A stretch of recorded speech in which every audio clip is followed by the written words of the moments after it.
अस्सलाम वालेकुम, नमस्ते, सत श्री अकाल, हेलो एवरीवन। स्वागत है आपका हमारे यूट्यूब चैनल पर। ठंड इतनी ज़्यादा थी कि जिस्म के आर पार हो रही थी, और वो तो एक पहाड़ी इलाका था। वहाँ तो हद से ज़्यादा सर्दी थी। मैं गाड़ी चलाते हुए इधर उधर खूबसूरत इलाके का जायज़ा भी ले रहा था। मैं इस पहाड़ी इलाके में पहली बार आया था, इसलिए अभी तक नेचर की खूबसूरती से अनजान था। शहर से मीलों दूर ये पहाड़ी खूबसूरत इलाका वाकई बहुत खूबसूरत था। मैं अपने एक दोस्त की शादी पर जा रहा था। हालांकि मेरा ऐसा कोई इरादा नहीं था, मगर उसके हद से ज़्यादा कहने पर मुझे मजबूरन ये फैसला करना पड़ा। सड़क भी सुनसान थी, हर तरफ खामोशी ने कब्जा जमा रखा था। परिंदों की चहचहाहट इस खामोशी को तोड़ने की नाकाम कोशिश कर रही थी। अचानक बीच सड़क पर मेरी गाड़ी बंद हो गई, तो मजबूरन मुझे गाड़ी से नीचे उतरना ही पड़ा। मैं कोई प्रोफेशनल मैकेनिक नहीं था, लेकिन गाड़ी की छोटी मोटी प्रॉब्लम्स काफ़ी लंबे टाइम से मैं बहरहाल ठीक कर ही लेता था। मगर उस दिन अजीब बात यह हुई कि गाड़ी की हर चीज़ ठीक थी, कहीं कोई भी खराबी मुझे नज़र नहीं आई। फिर गाड़ी बंद होने की वजह मेरी समझ से तो परे थी। काफ़ी देर कोशिश करने के बाद मैं इस नतीजे पर पहुंचा कि गाड़ी में कोई बड़ी खराबी हो गई होगी, जो मैं तो अगली 100 जिंदगियों तक भी ठीक नहीं कर सकता। अजनबी इलाका था, अजनबी रास्ते थे। मैं तो यहाँ किसी भी चीज़ को नहीं जानता था। अगर कहीं कोई मोटर वर्कशॉप वगैरह था भी तो मैं उसे नहीं जानता था। ऐसे में मेरे पास सिर्फ एक ही ऑप्शन था। मैं अपने दोस्त को कॉल करके उसे इस सारी प्रॉब्लम के बारे में बता दूं। लेकिन सबसे बड़ी अजीब बात तो ये थी कि मुझे खुद नहीं पता था कि इस वक्त मैं कहाँ किस जगह खड़ा हूँ।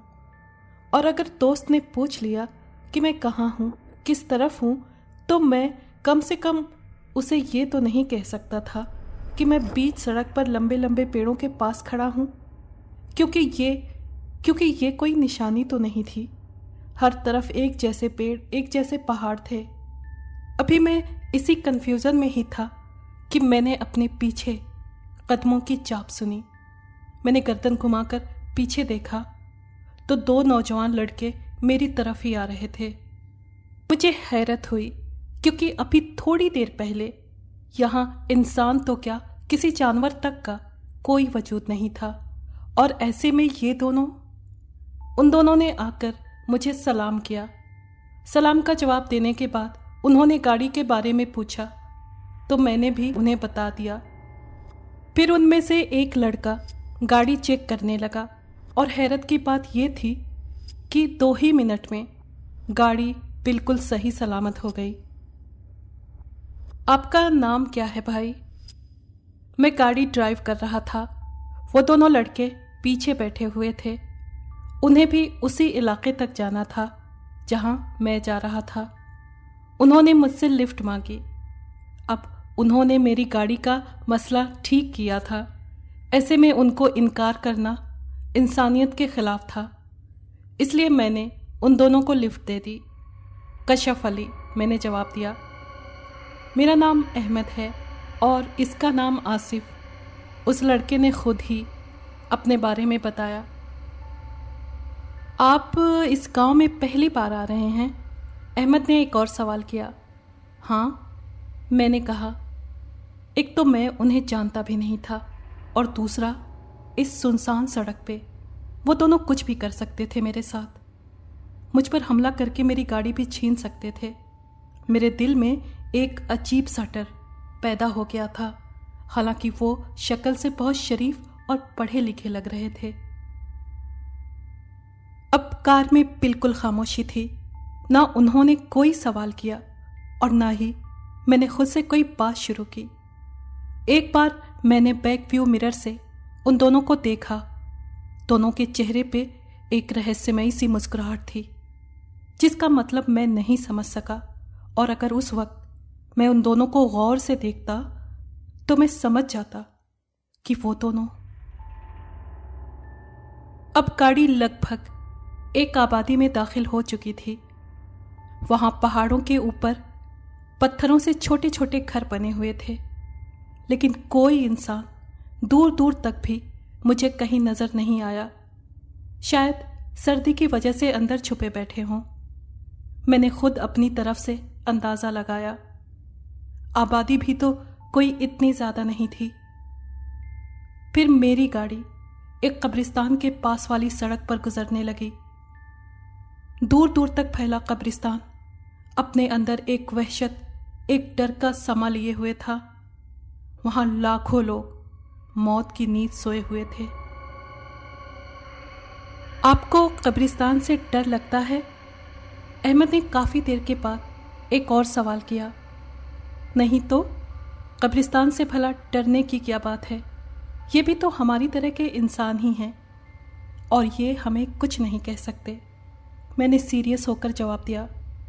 नहीं, कब्रिस्तान एक डर की जगह है। यहाँ हर इंसान को डरना चाहिए। वो रहस्यमयी अंदाज में बोला। नहीं, मुझे तो कभी डर नहीं लगा कब्रिस्तान से, और न ही कभी मेरे साथ कोई ऐसा वाकया हुआ जिस वजह से मैं कब्रिस्तान से डरूं। आपके साथ पेश नहीं आया तो क्या, किसी के साथ तो पेश आया होगा ना। कब्रिस्तान में खतरनाक आत्माएं होती हैं। वो अपनी बात पर डटा हुआ था और मैंने बेइख्तियार एक ठहाका लगाया। ये सब आत्माएं, भूत वगैरह फिल्मों ड्रामों में होती हैं, असल जिंदगी में नहीं। अच्छा, आपके साथ कभी पेश आया ऐसा कोई वाकया? मैंने उससे पूछा। मैं आपको एक कहानी सुनाता हूं, इसके बाद आप फिर कभी नहीं कह सकोगे कि आपको कब्रिस्तान से डर नहीं लगता। उस वक्त उसकी इस बात का मतलब मैं नहीं समझ सका। अगर समझ जाता तो। ये आज से 30 साल पहले का वाकया है। इसी गांव में 2 दोस्त थे, असद और फहद। असद शहर से अपने दोस्त फहद के पास अक्सर छुट्टियां गुजारने आया करता था और उस दिन भी वो दोनों आराम से एक खूबसूरत पहाड़ी पर टहल रहे थे। नीचे कब्रिस्तान था, बहुत बड़ा कब्रिस्तान। यार असद, ये कब्रिस्तान भी अजीब चीज़ है। कल तक ये लोग हमारी तरह पैसा कमाने में, गाड़ियां खरीदने में या बंगले बनाने में बिजी थे। वही लोग मरने के बाद डर की तस्वीर बन जाते हैं। असद की नज़रें भी नीचे कब्रिस्तान को देख रही थीं। फहद की बात सुनने के बाद उसने बेयकीनी से कहा, मैं नहीं डरता कब्रिस्तान से, खाली पत्थरों से भला क्या डरना। तुम ऐसा इसलिए कह रहे हो क्योंकि तुम अभी तक इस कब्रिस्तान की भयानक सच्चाई से अनजान हो, फहद ने रवानी से कहा। और फिर जल्द ही उसे एहसास हो गया कि उसने असद के सामने एक गलत बात कह दी है। कैसी भयानक सच्चाई? असद ने क्यूरियस होकर पूछा। कुछ नहीं, रहने दो, फहद ने टालने की कोशिश की। नहीं नहीं, तुम बताओ मुझे, कैसी सच्चाई? असद की क्यूरोसिटी बढ़ती जा रही थी। देखो, हमारे बड़े बुजुर्ग कहते हैं, आज तक रात के वक्त जो भी इस कब्रिस्तान में गया वो जिंदा वापस नहीं आया। असद ने ठहाका लगाया। तुम मुझे किसी डरावनी फिल्म की कहानी सुना रहे हो? ये सच्चाई है, तुम यकीन करो या ना करो असद, फहद कॉन्फिडेंस से बोला। मैं नहीं मानता, तुम भी मान लो कि ये जिन भूत कुछ नहीं होते। चलो ऐसा करते हैं, हम आज रात इस कब्रिस्तान में जाकर देखते हैं। दूध का दूध और पानी का पानी हो जाएगा। फहद को जिस बात का डर था, असद वही कह गया। Are you okay? तुम्हें पता भी है तुम क्या कह रहे हो? चलो घर वापस चलते हैं, फहद ने घबराते हुए कहा। नहीं, अब तो बिल्कुल भी नहीं, अभी तो कब्रिस्तान का भूत देखना बाकी है, असद ने मजाक उड़ाने वाले अंदाज में कहा। बेवकूफ़ मत बनो असद, ये कोई मजाक नहीं है। आज तक जो भी रात के वक्त इस कब्रिस्तान में गया वो कभी लौट कर नहीं आया। चलो, तुम्हें जाना है तो जाओ, मैं तो देख कर ही रहूंगा, देखता हूं मुझे क्या होता है, असद ने ठोस लहजे में कहा। फहद की घबराहट और बढ़ गई। असद किसी भी तरह उसकी बात मानने को तैयार नहीं था। उसे समझाने का वो हर तरीका इस्तेमाल कर चुका था, मगर असद जिद्दी था और उसे इन सब चीज़ों का हमेशा से ही शौक रहा था। वो चाह कर भी अपने बचपन के दोस्त को अकेला नहीं छोड़ सकता था। उसे असद की जिद के सामने मजबूरन रात को उस कब्रिस्तान में जाने का फैसला करना ही पड़ा। लेकिन इस फैसले के बावजूद वो ये भी जानता था कि वहाँ जाना कोई मामूली बात नहीं है। उसका दिल थर थर कांप रहा था। सूरज को काली रात ने अपनी लपेट में ले रखा था। हर तरफ लर्जा देने वाला अंधेरा था। वो दोनों दोस्त जिंदगी के एक ऐसे भयानक मोड़ पर खड़े थे जहां से वापस लौट जाना मुश्किल नहीं, नामुमकिन था। वो दोनों उस खतरनाक कब्रिस्तान के बाहर खड़े थे।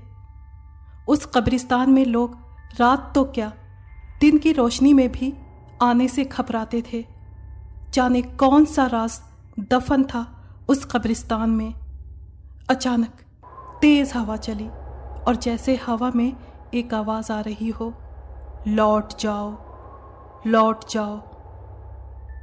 फहद ने उसे समझाने की एक आखिरी कोशिश की, मगर असद का फैसला अभी भी वही था, आर या पार, हार या जीत, जिंदगी या मौत। उन दोनों ने अपना पहला कदम उस कब्रिस्तान के अंदर रखा। सारा कब्रिस्तान सुनसान था। दूर दूर तक किसी इंसान तो क्या, किसी परिंदे की भी आवाज नहीं थी। दोनों की नजरें इधर उधर ढूंढती फिर रही थीं। शायद उन्हें किसी की तलाश थी, किसी जिन, भूत या चुड़ैल की जो इंसान को खा जाता हो। रात के 1 बज रहे थे। उन्हें वहां ठहरे हुए 2 घंटे हो गए थे, लेकिन उन्हें कुछ भी नहीं मिला। कोई इंसान, कोई जिन भूत, कुछ भी नहीं। देखा, मैंने कहा था ना, यहाँ कुछ नहीं। गांव वाले तो ऐसे ही बकवास करते हैं। असद ने अपनी जीत के अंदाज में फहद की तरफ देखते हुए कहा। अचानक एक काली बिल्ली भागते हुए उनके पास से गुजरी और हवाएं तेज तेज चलने लगीं। आसमान पर बिजली चमकी जैसे किसी बहुत बड़े तूफान का पता दे रही हूं। जैसे यहां सब कुछ तबाह होने वाला है। फिर असद की नजर अचानक सामने वाली कब्र पर पड़ी। कब्र से एक सफेद दाढ़ी वाला इंसान, जिसने सफेद रंग के कपड़े पहने हुए थे, निकल रहा था। या अल्लाह, ये क्या है? ये कोई ख्वाब नहीं, एक सच्चाई थी। वो सब सच था। फहद के दिल में तेज ख्वाहिश पैदा हुई। काश वो कोई ख्वाब देख रहा हो, काश ये सब झूठ हो। लेकिन ऐसा कुछ नहीं था। वो सफेद कपड़ों वाला बूढ़ा आदमी सामने ही खड़ा था। लेकिन अचानक वो गायब हो गया। न जाने कहाँ चला गया। कौन था वो और क्या चाहता था? कहीं यही तो सारे इंसान नहीं खाता। दोनों डर के मारे कांपने लगे, पसीना पसीना हो गए थे। वो क्या देख रहे थे? कैसी दुनिया में पहुंच गए थे? असद और फहद भागते हुए उस कब्रिस्तान से बाहर जाना चाहते थे, लेकिन वो ऐसा नहीं कर सके, क्योंकि उस कब्रिस्तान का कोई दरवाज़ा ही नहीं था। बस हर तरफ कब्रें ही कब्रें थीं। वो दोनों थक कर रुक गए। फिर उन्हें किसी के चलने की आवाज़ आई। वो आवाज़ करीब होती गई। दोनों ने जब पीछे देखा तो जैसे धमाका हुआ हो। ऐसा मंजर उन्होंने पहले कभी नहीं देखा था। सामने एक कब्र फटी हुई थी। उसमें एक मुर्दा लेटा हुआ था और उसके पास एक सफ़ेद बड़े दांतों वाली बूढ़ी औरत उस मुर्दे का खून पी रही थी। फहद को लगा अचानक उसके दिल की धड़कन रुक जाएगी। उसने बेसाख्ता असद का हाथ पकड़ लिया। वो खुद डरा हुआ था। वो दोनों जल्दी जल्दी वहां से भाग गए और जाकर एक कब्र पर बैठ गए। उन्हें बैठे हुए ना जाने कितनी देर हो गई। रात के शायद 2 बज रहे थे। उन्हें पास से ही किसी के रोने की आवाजें आईं। दोनों ने गर्दन घुमाकर देखा तो सामने एक और बूढ़ी औरत एक कब्र पर माथा टेके रो रही थी। वो कौन थी, क्यों रो रही थी, इन सब बातों में अब फहद और असद को कोई दिलचस्पी नहीं थी। अचानक रोने की आवाज़ें पड़ने लगीं। तुम मुझे क्यों छोड़कर चले गए? कौन है मेरा तेरे बाद? अब मैं इस कब्रिस्तान से कैसे निकलूंगी? बूढ़ी औरत रोते हुए ये बातें भी कर रही थी। उसकी बातें सुनकर असद को उससे हमदर्दी होने लगी। शायद वो भी उन दोनों की तरह कोई मुसाफिर हो, शायद वो भी यहाँ आकर फंस गई हो। कौन हैं आप और क्यों रो रही हैं? असद ने उसके करीब आकर प्यार से पूछा। उस बूढ़ी औरत ने अपनी कोई दर्द भरी कहानी सुनाई। फिर असद और फहद की हमदर्दी पाकर वो उन्हें यहाँ से निकलने का रास्ता बताने लगी। वो औरत चलने लगी और वो दोनों उसके पीछे पीछे चलने लगे। अचानक वो औरत रुक गई और उस बूढ़ी औरत ने बताया, यहाँ से बाहर जाने का रास्ता इसी कब्र के अंदर है। बूढ़ी औरत कब्र में दाखिल हो गई। वो दोनों भी उसके पीछे पीछे कब्र में आ गए। अचानक फहद की नज़र उसके पांव पर पड़ी तो उसके जिस्म में जैसे खून सूख गया हो। उसके पांव उल्टे थे, मतलब वो कोई इंसान नहीं बल्कि बदरूह थी, चुड़ैल थी। वो दोनों जितना तेज भाग सकते थे भागे। उन्हें अपने पीछे उस औरत के ठहाके सुनाई दिए। 1 मिनट गाड़ी रोकिए। मैं अहमद की आवाज़ पर चौंक गया। मैंने ब्रेक लगा दी। अहमद गाड़ी से उतरकर सामने सड़क पर लगे पानी के नलके से पानी पी रहा था। मुझे भी प्यास का एहसास हुआ, गला सूख रहा था। मैंने भी गाड़ी से उतरकर पानी पिया, लेकिन मेरी सारी तवज्जो, मेरा सारा ध्यान उस वक्त उस कहानी पर ही था जो अहमद मुझे सुना रहा था। गाड़ी में वापस बैठकर मैंने क्यूरोसिटी से अहमद को एक बार फिर वो वाकया सुनाने को कहा। वो एक बार फिर शुरू हो चुका था। वो दोनों वहां से भागकर उस भयानक कब्रिस्तान से बाहर निकलना चाहते थे। हवाएं तेज तेज चलने लगीं। रात का अंधेरा और ज़्यादा गहरा हो गया। कब्रिस्तान से तरह तरह की आवाज़ें सुनाई दे रही थीं। फहद और असद के लिए ये सब कुछ नया था।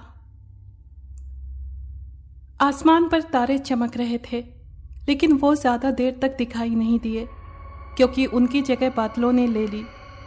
अचानक बादल ज़ोर ज़ोर से बरसने लगे। माहौल में एक अजीब वहशत छा गई, लेकिन वो चलते रहे क्योंकि उनकी मंजिल दूर थी, बहुत दूर। उन्हें इस कब्रिस्तान से बाहर निकलना था, किसी भी तरह, किसी भी कीमत पर। बारिश और तेज़ हो गई। फिर देखते देखते बारिश के कतरे खून में बदल गए। लगता था इस बारिश को भी पता चल गया था कि वो दोनों यहाँ से भागना चाहते हैं, इसलिए वो उनका रास्ता रोकने की कोशिश कर रही थी। चलते चलते बहुत देर हो गई। वो दोनों बहुत आगे आ गए, लेकिन ये कब्रिस्तान तो ना ख़त्म होने वाला सिलसिला था। अचानक एक कब्र फटी।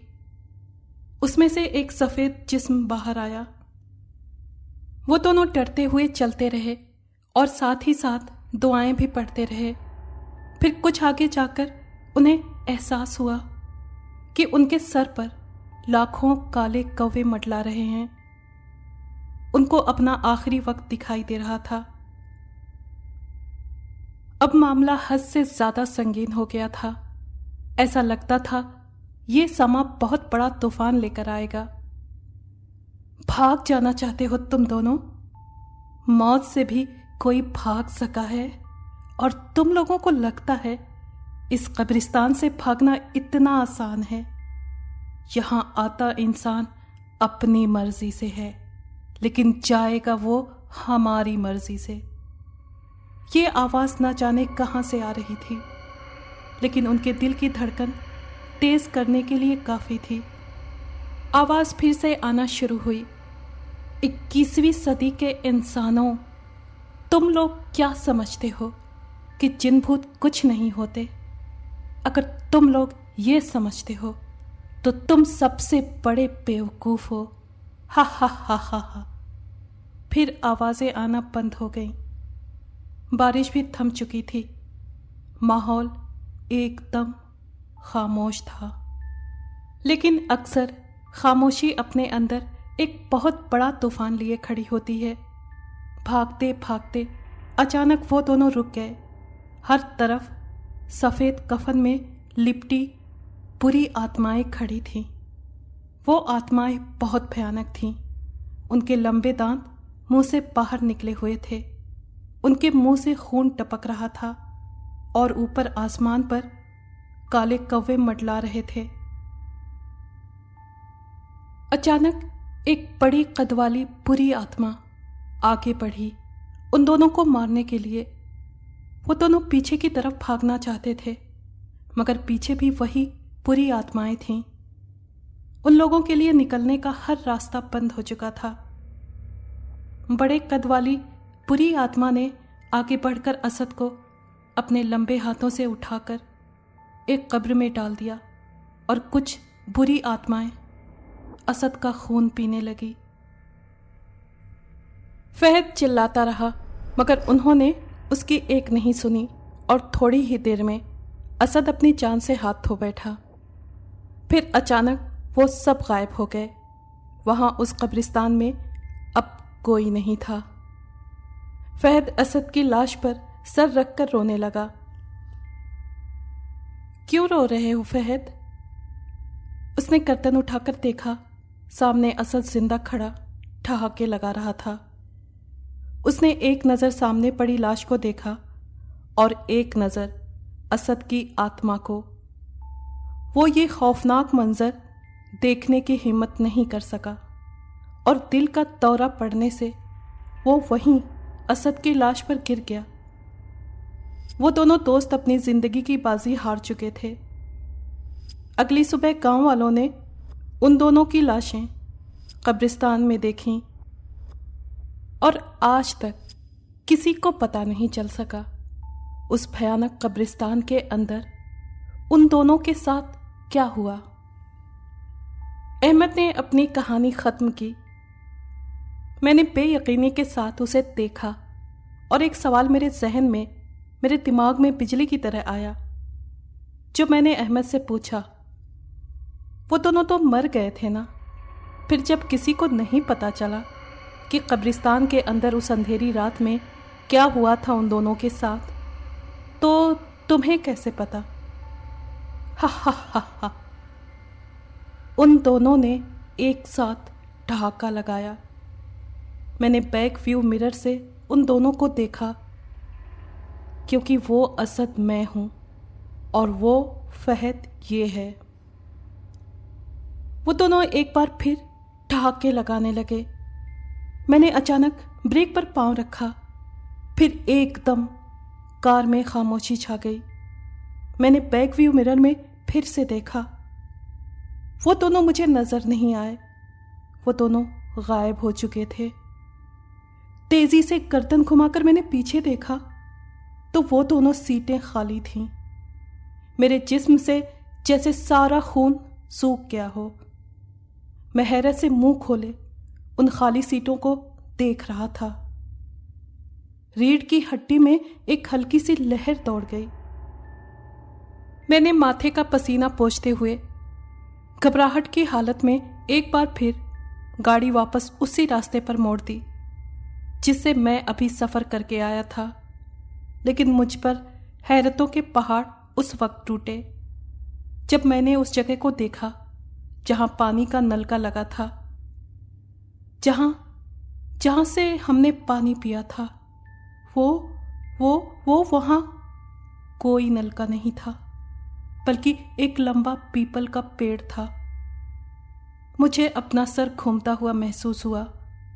फिर जब मैं उस कब्रिस्तान तक पहुंचा जहां दूर दूर तक कब्रें थीं, वहां कोई कब्रिस्तान नहीं था। एक गहरी सांस लेकर मैंने एक बार फिर से अपना सफ़र शुरू किया और ये मेरी ज़िंदगी का सबसे खौफनाक सफ़र था।